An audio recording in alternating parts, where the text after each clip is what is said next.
Вице-премиерот Артан Груби веќе почнал да ги гаси сијалиците зад себе во неговото министерство, а ги проверува и другите. Денеска во Арачиново, каде отвораше водоводна мрежа, немаше порака до арачиновци да си ги плаќаат сметките, но им порача на останатите граѓани и институциите да штедат на струја.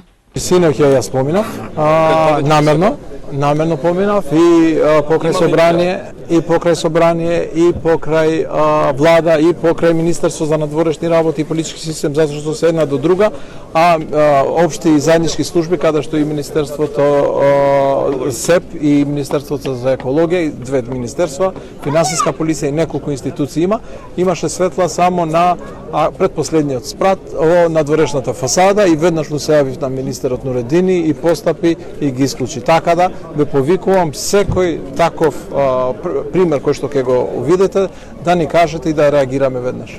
За Груби не е голем трошок од дењето на владината делегација од 100 лица на самитот на Отворен Балкан, затоа што, како што рече, Белград е блиско, а се прави промоција на државата. Во меѓувреме продолжи обвинувањата од лидерот на ВМРО ДПМН дека граѓаните и ЕЛЕМ, денешно ЕСМ, се плjačкаат преку нокните вишоци на струја. Од податоците кои денеска ги пласираше на Facebook се гледа дека ЕСМ ЕЛЕМ распишале оглас за продажба на нокни вишоци на струја за периодот од 1 до 5 август, од 2 до 7 часот во вкупна количина од 1250 мегават часови, продадени по цена од 245 евра за мегават час. За истиот тој период цената на струјата на референтната берза е 372 евра за мегават час, со што е постигната разлика од 158.550 евра, за кои тврди дека завршуваат во нечии џебови.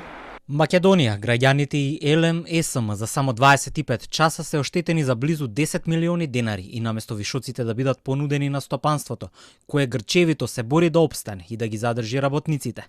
Парите се крадат и завршуваат во приватни џебови. Ова не е прв пат Мицкоски да обвини за кражба од продажбата на нокните вишоци. Од минатиот месец постојано објавува податоци, а СДСМ му враќаат со истиот одговор. Тој е истиот тој Мицковски, кој останува запаметен како најнеуспешен директор на ЕЛЕМ и советник за енергетика во владата на Груевски. Во времето на ВМРО ДПМН и Мицковски, без енергетска криза и со многу ниски цени на светските берзи, цената на струјата беше зголемена за 100%, а се набавуваше електрична енергија по цена 3 до 4 пати повисока од пазарната. Николова повтори дека владата презема мерки за заштита на стандардот на граѓаните и обезбедување на соодветно количество енергија и храна за престојната зима.